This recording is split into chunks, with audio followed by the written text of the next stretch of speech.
What is going on, everyone? Welcome to my review for episode 5.10, Secret Weapons, which is the new first part in a who knows how many parts Droid Arc. There hasn't been too much information on the future episodes, mainly because probably the second half, if this is a four-part arc, the second half of this arc is going to happen on next year. Yep, 2013, January 2013. So um, this episode got quite a bit of hate, and I can understand why, perfectly why, but um, I actually really like this episode. It was different. It's a lot different, and it's not like, well, there's younglings, so it has to be different. No, what I mean is that this felt like a different type of atmosphere of episode, like something that I haven't seen before. Never have we seen these droids go on a secret mission, like this whole big elaborate mission for the Republic and stuff.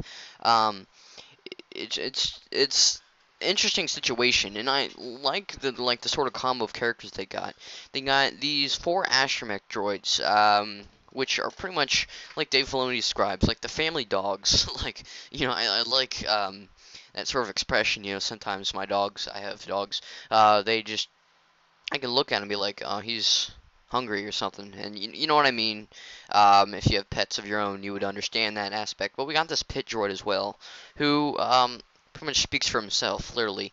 And Colonel Gascoon, which Colonel Gascoon and the pit droid named Whack 47, they pretty much add the humor or at least the dialogue to this episode. It's an interesting environment that they find themselves in. It's a separatist dreadnought. The whole setting, yeah, I liked they have these droids on a separatist dreadnought.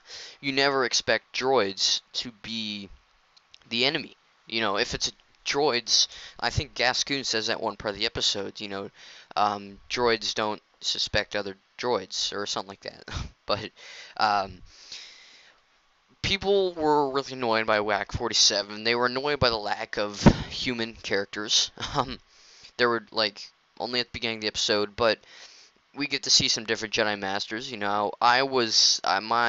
completely dropped my jaw when I saw Commander Neo. I was like, "Oh my God, Commander Neo!" And for those of you who don't know, he is a commander in Episode 3, Revenge of the Sith. Though he has a pretty cool backstory. I saw some concept art. He has sort of like he has like his unit number tattooed on his face. They made an animation model for that too, and he's in charge of WAC 47. Now here's a cool little reference I like for WAC 47 is that someone pointed this out to me on the game I was playing, that he's the same color as HK-47, and he has 47 after his name. For those of you who don't know, HK-47 is a character in Knights of the Old Republic, a very popular character.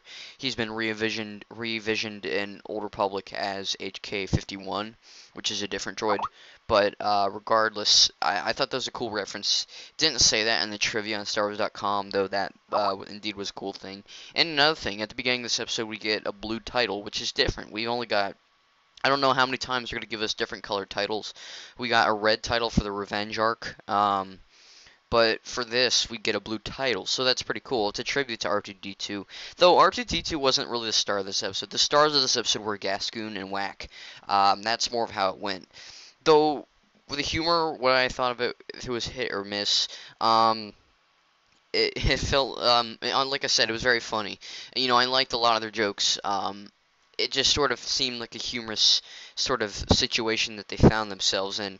Not like, there's a type of humor where they could make the mission seem like it was nothing, like it didn't matter.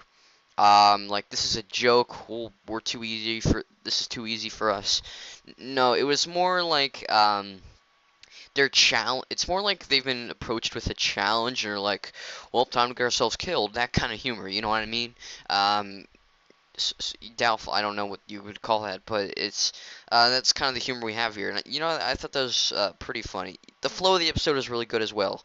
They have a droid puts his arm in the socket. R2-D2 goes in there instead. R2-D2 is always the reasoning here.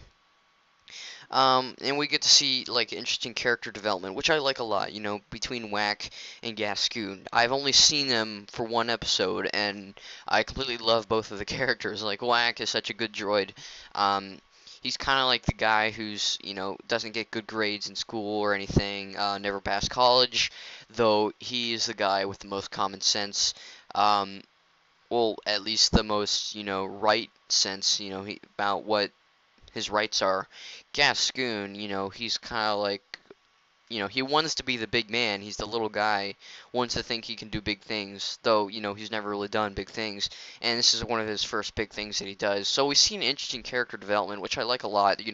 They haven't really done that too often, where just in one episode you see a character develop from just coming on screen to being an annoying character to going all the way. I think it's the thing about C-3PO when they take C-3PO out of the equation for these droid arcs that I like them. I just hate C-3PO because he talks so much. I don't know, it just annoys the heck out of me. But other than that, characters, the droid characters, like I said, what else can you say about them? I like the QTKT reference. That's a reference to R2KT.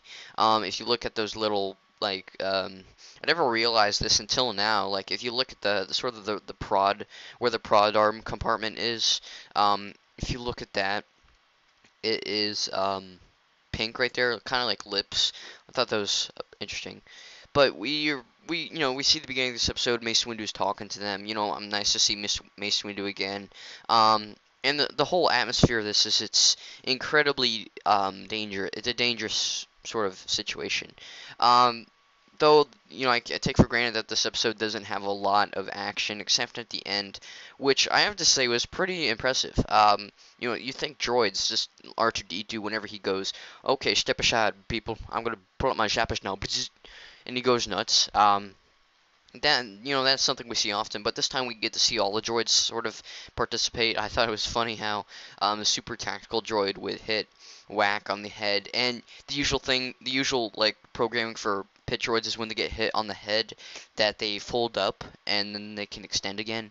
That was funny, but the anti-gravity thing, that's pretty cool. Though the major complaint I have with this episode is at the beginning, which is something that rarely ever is a problem, is the synopsis, like the whole synopsis on what the droid's missions are for. It goes way too quickly. Like, the Separatist encryption module is in deep space, and they're trying to get it because it's blocking Republic communications, which could be a problem because they believe General Grievous is having a plan, so they send these droids on the mission to go get him. Well, not quite like that. It was a little more complicated. I was kind of like just trying to stare at the screen like, okay, I'm listening, wait, what? And then it was over, and I was like, okay, so they gotta get this separatist encryption module. What does it do? I don't know. So that was one of the big problem with this episode is that the encryption module thing at the beginning. I do know what it is for now because it's blocking their communications, and it just ruins communications in the whole entire sector, which is pretty bad. Though I didn't know that before. I was like, it's an encryption module. It's there for some reason. They have to get it. I don't know. Maybe it's a super weapon. Who knows why? But then that's been clarified now. They just went too fast in the beginning there. I wish they would have stressed along the way what this was for and all that. Though I thought this episode had the absolute perfect ending. Had a very Star Wars aesthetic ending, which was jump to hyperspace. That was great. I like episode endings like that. This felt like a whole episode. Heck, it could be a standalone episode, if you will. It would be a great standalone episode, if you will. And I enjoyed it incredibly a lot. Though, my sort of downgraded rating on it would only be because some episodes aren't exciting as others, some aren't just as thrilling as others, some are just, well done. And that's what this episode was, and that's why it deserves a rank of 8.3 out of 10. So thank you for watching, guys. If you enjoyed this episode review, then please rate, comment, and subscribe. Check out my other videos upcoming and prior to, and stay tuned next week for a new episode. I forgot the name of it, but I believe the Commando, Gregor, shows up. Interesting stuff about him. I won't say anything about it yet, so thank you for watching. I'll see you all later.